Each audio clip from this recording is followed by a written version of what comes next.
Hello friends, group theory के इस lectures में आज हम लोग डिस्कस करने वाले हैं कि यूएन ग्रुप को जेडएन ग्रुप में कैसे कन्वर्ट करते हैं। क्योंकि हम लोगों ने पीछे देखा था कि यूएन वाले ग्रुप में एलिमेंट्स का ऑर्डर निकालना या फिर उन एलिमेंट्स को फाइंड करना या फिर उनके इनवर्स को फाइंड करना बहुत ही कठिन था। सो हम यूएन ग्रुप को यहाँ पे जेडएन ग्रुप में कन्वर्ट करेंगे, मेनली इसलिए कि हम किस किस ऑर्डर के एलिमेंट हैं, किस ऑर्डर के कितने एलिमेंट हैं, ये फाइंड कर पाए आसानी से। तो जेडएन ग्रुप में या एक्सटर्नल प्रोडक्ट ऑफ जेडएन में ये निकालना बहुत ही आसान था।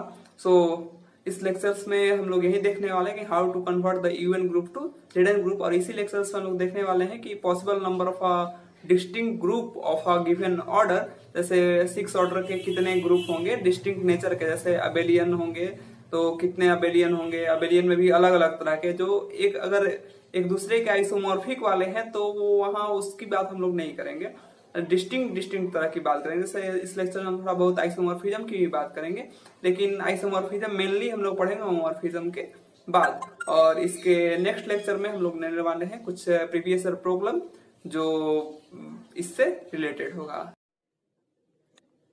UN to ZN. सो इससे पहले वाले लेक्चर्स में हम लोगों ने बात कर लिया था कि what is the U N and what is the Z N group. तो ये ग्रुप क्या होते हैं इसके बारे में हम लोग अच्छे से जानते हैं। अब हम इस लेक्चर्स में, जैसे कि हमने आपको इंट्रो में बताया है, कि ये हम रिलेट करने वाले हैं कि यूएन ग्रुप को कैसे जेडएन ग्रुप में कन्वर्ट करते हैं, यूएन को कैसे जेडएन ग्रुप के कार्टेशियन प्रोडक्ट या एक्सटर्नल डायरेक्ट प्रोडक्ट्स में हम लोग कन्वर्ट करते हैं। सो हम लोग डायरेक्ट कन्वर्जेंस का जो फॉर्मूला है वो जानने से पहले देखेंगे थोड़ा सा कि ये दोनों ग्रुप में एक दूसरे के अगर ये आइसोमॉर्फिक हो रहे हैं तो क्या रिलेशन है। ठीक है, तो सबसे पहले हम एक ग्रुप देखते हैं। आइए, U2 क्या था भाई? U2 में वैसे एलिमेंट होंगे जो 2 से रिलेटिवली प्राइम होंगे, ठीक है, या फिर 2 के को प्राइम होंगे। तो इसमें कितना एलिमेंट आएगा? एक एलिमेंट आएगा सिर्फ। और जब इसमें एक ही एलिमेंट आएगा तो इस ऑर्डर ऑफ द U2 क्या हो गया? 1। एंड अगर किसी ग्रुप के पास सिर्फ केवल एक और एक ही एलिमेंट है तो उसमें वो उस एलिमेंट का ऑर्डर क्या होता है? वो एक ऑर्डर का एलिमेंट होता है, ये भी हम लोग जानते हैं। इसी तरह से सिमिलर वे में हम कह सकते हैं कि व्हाट इज द U3 में कौन कौन से एलिमेंट आएंगे? 1 and 2, and order of U3 is 2 and it's has 1 element of order 1 and 2 and 1 element of order 2। क्योंकि 2 ही एलिमेंट है तो एक आइडेंटिटी एलिमेंट तो होगा ही होगा, और जो दूसरा एलिमेंट बचा वो कितने ऑर्डर का होगा?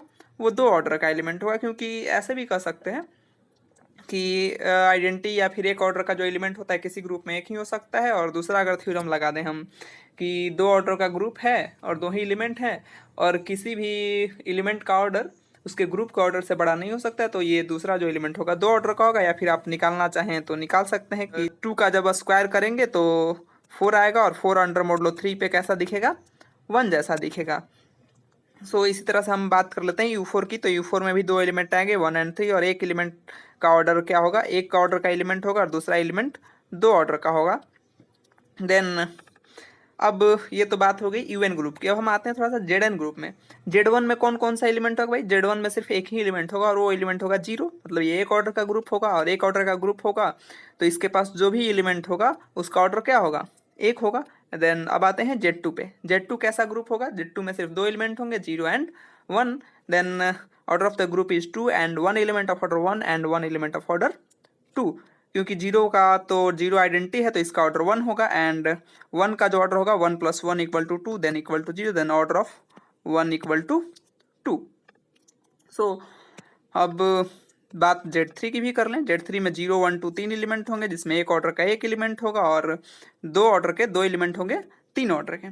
ठीक है, जो 3 ऑर्डर के एलिमेंट होंगे वो कौन कौन से होंगे? 1 होगा और 2 होगा, 1 होगा और 2, 1 एंड 2 ये दोनों क्या होंगे? ये 3 ऑर्डर के एलिमेंट हैं, ये 3 ऑर्डर के एलिमेंट हैं। और जो 0 है, क्योंकि ये आइडेंटिटी है तो इसका ऑर्डर कितना होगा? 1 होगा। सो अब आ जाते हैं थोड़ा सा आइसोमॉर्फिज्म पे। आइसोमॉर्फिज्म का हमें आप फॉर्मल डिफिनेशन तो नहीं लेने जा रहे हैं, लेकिन एक रफ स्केच कि आइसोमॉर्फिज्म होता क्या है। आइसोमॉर्फिज्म या आइसोमॉर्फिक होने के लिए ग्रुप को सबसे पहले, अगर 2 ग्रुप है G1 एंड G2, कोई दो ग्रुप है, इसके ना हम ऑपरेशंस की बात करने वाले हैं ना एलिमेंट्स की बात करने वाले हैं, कुछ नहीं बात करने वाले हम यहाँ पे। सिर्फ देखेंगे सबसे पहला काम क्या देखेंगे कि ऑर्डर ऑफ G1 और ऑर्डर ऑफ G2 इक्वल होना चाहिए। This is first condition. ठीक है, order of G1 and order of G2 equal होना चाहिए। ऑपरेशन क्या है, किसके रिस्पेक्ट में है, एलिमेंट कैसा है, आई डोंट केयर, बट सबसे पहला कंडीशन हम क्या रखें, order of G1 equal to order of G2। दूसरा कंडीशन क्या चेक करना होगा आपको, अगर आपने G1 पहला ग्रुप निकाला है तो G1 में किस किस ऑर्डर के एलिमेंट हैं और कितने एलिमेंट हैं, उतना ही एलिमेंट और उस ऑर्डर के उतना एलिमेंट G2 में होना चाहिए। अब बात समझ में आ गई होगी आपको। सबसे पहला order of G1 equal to order of G2 होना चाहिए, और दूसरा कंडीशन है कि G1 में जिस जिस ऑर्डर के जितने जितने एलिमेंट हैं G2 में भी उस ऑर्डर के उतने उतने ही एलिमेंट होने चाहिए, तब ये दोनों ग्रुप G1 और G2 एक दूसरे के आइसोमॉर्फिक होता है। ठीक है, तो फॉर एग्जांपल आइए हम देख लेते हैं यहाँ पे U2 में बात करें। U2 में कितना एलिमेंट था, एक एलिमेंट था, और उस एलिमेंट का ऑर्डर क्या था, 1। अब आ जाइए Z1 में। Z1 में भी कितना एलिमेंट था, एक एलिमेंट था, उसका ऑर्डर क्या था, 1। इसी तरह से तो हम क्या कर सकते हैं, U2 is isomorphic to Z1। U3 की बात करें तो U3 में कितने एलिमेंट थे, U3 में 2 एलिमेंट थे, और मतलब 2 एलिमेंट थे तो order of group is 2। Z2 में भी 2 एलिमेंट है, ऑर्डर ऑफ ग्रुप इज 2। अब U3 में किस किस ऑर्डर के एलिमेंट थे और कितने कितने एलिमेंट थे, U3 में 2 ऑर्डर के, मतलब एक ऑर्डर का एलिमेंट था और 2 ऑर्डर का एलिमेंट था, एक ऑर्डर का भी एक एलिमेंट था और 2 ऑर्डर का भी एक एलिमेंट था। सेम बात हम U2 में भी देखते हैं कि इसके पास भी कुल 2 एलिमेंट हैं, एक ऑर्डर के और 2 ऑर्डर के। ठीक है, तो इसके पास भी एक ऑर्डर का एक एलिमेंट है और 2 ऑर्डर का एक एलिमेंट है। So U3 is isomorphic to Z2। तो ये रफ स्केच हो गया आइसोमॉर्फिज्म का है, आइसोमॉर्फिक दो ग्रुप को कब कहेंगे उसका। सो फाइनली अब हम आगे बढ़ते हैं कि ये तो बात हो गई कि छोटे छोटे जब ग्रुप हैं U2, U4, U6, मैक्सिमम आप जहाँ तक लिख सकते हैं, जहाँ तक आपको संभव हो लगे। लेकिन हर बार हम ऐसा नहीं कर सकते, क्योंकि U64 अगर लिख दिया गया आपके सामने तो आप क्या करेंगे, तब तो फिर परेशानी वाली बात हो जाएगी। देन अगर कोई भी, अब हम फार्मूला 1 को इंट्रोड्यूस कर रहे हैं यहाँ पे आपके सामने कि U2 raise to R is a positive integer and greater equal to 3 या 3 से बड़ा, क्योंकि U4 तक का एनालिसिस हमने तो लगभग कर लिया कि U4 भी किसका आइसोमॉर्फिक होगा, U3 और U4 is also isomorphic to Z2, क्योंकि U4 में कितने एलिमेंट थे, 2 एलिमेंट थे, एक ऑर्डर का एक एलिमेंट था और 2 ऑर्डर का एक एलिमेंट था। So U4 is also isomorphic to Z2, U4 is also isomorphic to Z2, then that's all. So अब आते हैं, अब जब R का वैल्यू, ये पावर जो हो वो 2, 3 या 3 से बड़ा हो, तब उस समय जब हम क्या लिखते हैं कि जैसे U8 हो तो U8 किसका आइसोमॉर्फिक हो जाएगा इस फार्मूला के अनुसार, Z2 क्रॉस Z2 के। क्यों, अब कहिए कि यहाँ पे तो U8 में 2⁻³ होगा, 2⁻³ या 3 - 2 हो गया तो क्या हो गया 2। बाय यूजिंग दिस फार्मूला बहुत सिंपली आप कन्वर्ट कर सकते हैं। तो U8 is isomorphic to Z2 cross Z2। ये तो बात हो गई वैसे नंबर्स की जो सिर्फ 2 के मल्टीपल्स में है, फिर 2 के पावर्स में इनको रिप्रेजेंट किया जा सकता है। अब हम बात कर लेते हैं बाकी दूसरे प्राइम्स की। यहाँ दूसरे प्राइम्स की जैसा ही हम बात करते हैं, यहाँ P किसको डिनोट नहीं करता है, P नॉट इक्वल टू 2 का रिप्रेजेंटेशन है। किसका रिप्रेजेंटेशन है, P नॉट इक्वल टू 2 का। जब P नॉट इक्वल टू 2 होगा तो हम उस समय, जैसे अगर बात कर ले हम Z25 की, सॉरी हाँ Z25, ठीक है, Z25 मीन्स U25, मतलब हम U25 की बात कर रहे हैं। तो जब हम U25 की बात कर रहे हैं तो उस समय क्या करेंगे कि ये क्या हो गया U5⁻², U5⁻², तो इसको कैसे करेंगे, तो Z25 माइनस क्या हो गया 5⁻² minus 1, then this is isomorphic to Z20। Then तो ऐसे हम निकाल सकते हैं कब, जब ये प्राइम 2 के इक्वल नहीं हो, तब प्राइम्स के केवल एक ही प्राइम्स के पावर में हो और वो प्राइम 2 नहीं हो तब। अब बात आती है इसकी कि जब कंपोजिट नंबर हो, ये तो प्राइम पे बात हुआ कि जब प्राइम्स के किसी एक ही प्राइम्स के रिपीटेशन में हो या पावर में हो तब हम ये बात कर सकते हैं। लेकिन जब कोई कंपोजिट नंबर हो जाए, जब एक नंबर कंपोजिट नंबर हो जाएगा तो हम उस समय क्या कर सकते हैं कि P⁻R Q⁻S इस फॉर्म में लिख सकते हैं simply by using fundamental theorem of arithmetic. So जब ऐसे लिख सकते हैं जहाँ P और Q क्या हो, प्राइम हो। ऐसा नहीं है कि 2 ही प्राइम्स के फैक्टर में लिखना है, 3, 4, 5, 7 जितने फैक्टर्स है मैंने एज ए यूजुअल एग्जाम्पल्स के रूप में आपको बता दिया है कि ऐसा कर सकते हैं। और ये जो आर और एस होगा ये कोई पॉजिटिव इंटीजर है। सो आप सिंपली इसे अलग अलग फॉर्म में लिख सकते हैं। ठीक है, अब इसका भी आप निकालना जानते हैं, यहाँ से निकाल सकते हैं, अगर 2 के फैक्टर में होगा तो यहाँ से निकाल सकते हैं, इसको भी निकाल सकते हैं। देन फाइनली आप इन सारी बातों को लिख सकते हैं वहाँ से। सो एक एग्जांपल हम लेके ये बात सारी क्लियर कर लेते हैं। आइए, U100 को आप कैसे कर सकते हैं? U100 को क्या लिख सकते हैं? 2 इंटू 5 देखिए अब 2 और 5 के बीच का जीसीडी कितना है? 1। देन इसको हम अलग अलग लिख सकते हैं, U2 into U5। U2 U4 किसका आइसोमॉर्फिक था? Z2 के, एंड U5 किसका आइसोमॉर्फिक था? Z20 के। हमने अभी एग्जांपल लिया था ऊपर में। So therefore the U100 is isomorphic to Z2 cross Z20। Then अगर आप निकाल के देखना चाहें क्या ये सही में आइसोमॉर्फिक है, तो आप ऑर्डर ऑफ द ग्रुप निकाल के देख सकते हैं, क्योंकि 5 इसका वैल्यू निकालिए आप।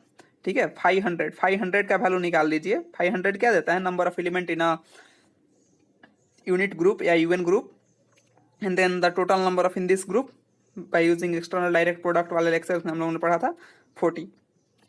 इसका भी नंबर ऑफ एलिमेंट आएगा 40, तो आप वहां से चेक करके देख सकते हैं। ये आपके चेक करने पे डिपेंड करता है आप कितना चेक करते हैं। सो U50 की बात करें तो आप इसी तरह से निकाल सकते हैं। U79 क्या है भाई? एक प्राइम है, तो देन Z78।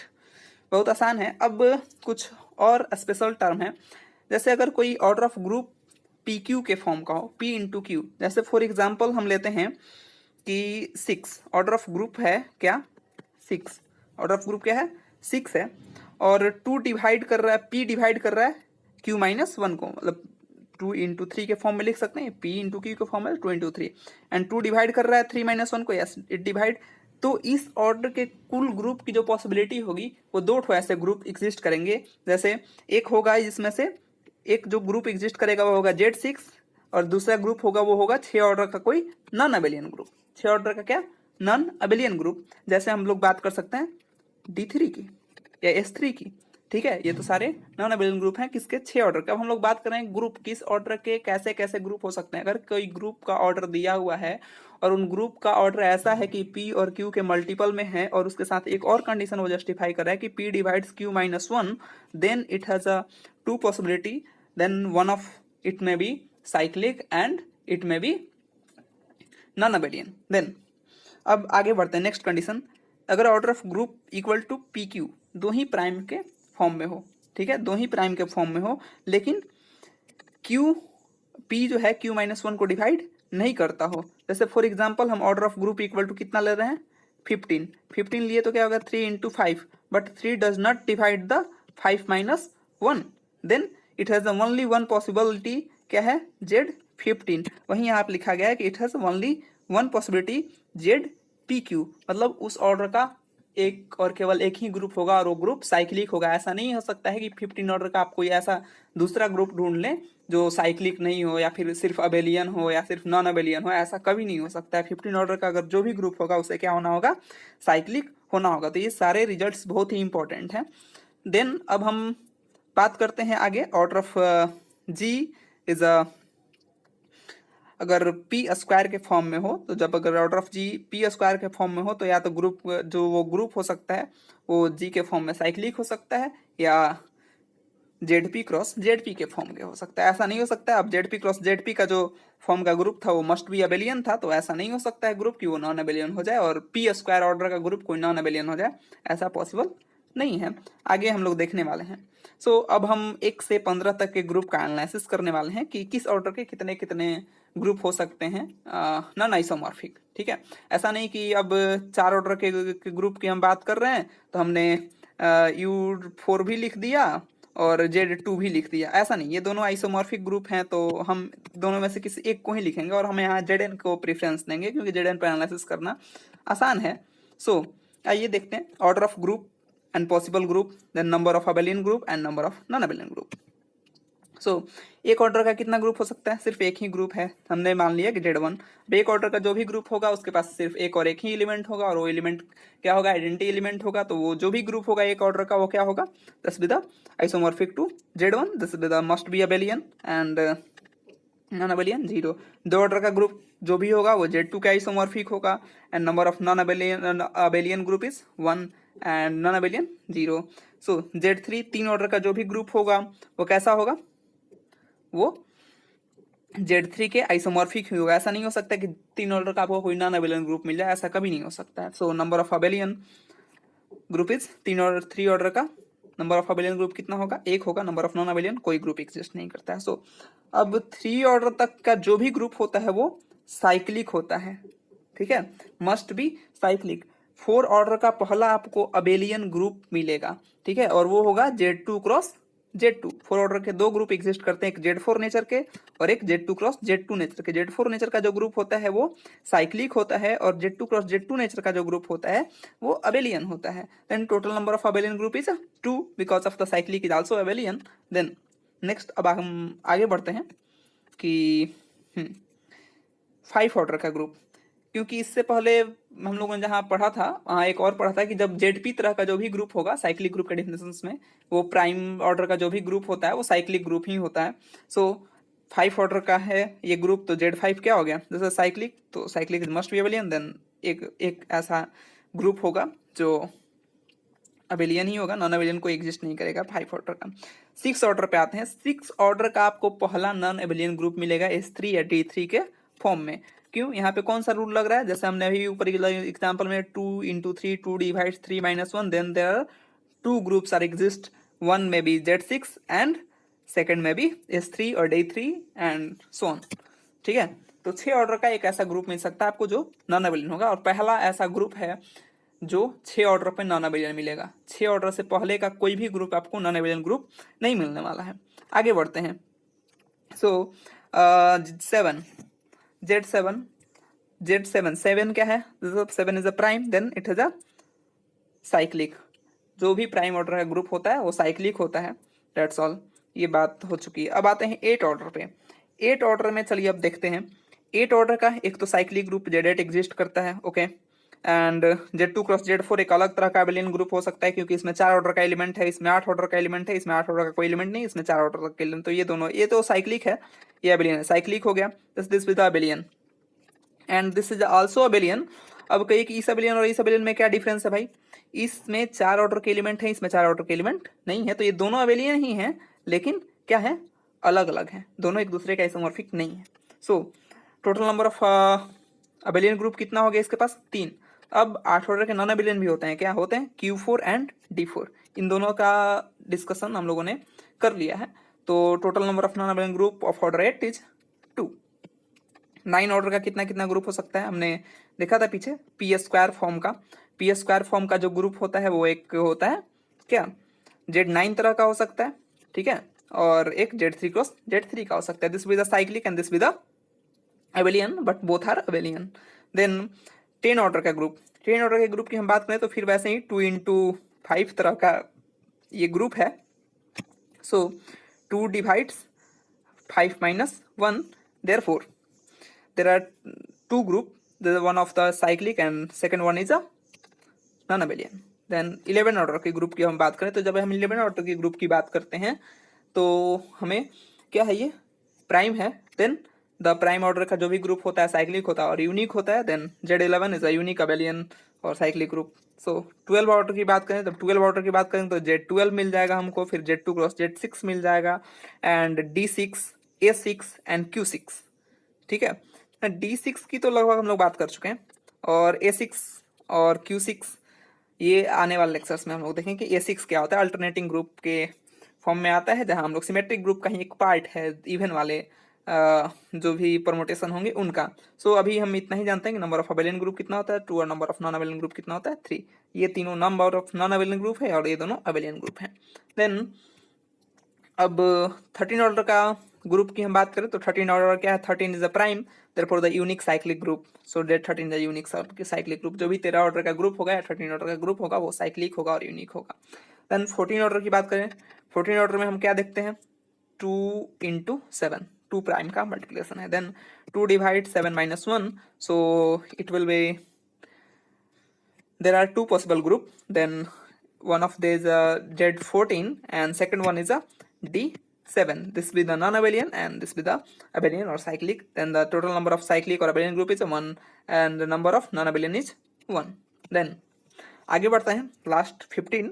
देन 15 ऑर्डर का जो ग्रुप है वो कैसे, ये भी 2 प्राइम से बना है, 3 into 5, but 3 does not divide the 5 minus 1, then it is a cyclic. हम लोगों ने पीछे वाले जो 3-4 थ्योरम्स देखे थे एज यूजुअल, उनमें उनका वहाँ से हम लोग कह सकते हैं कि ये Z15 यूनिक होगा, 15 ऑर्डर का जो भी ग्रुप होगा वो यूनिक होगा।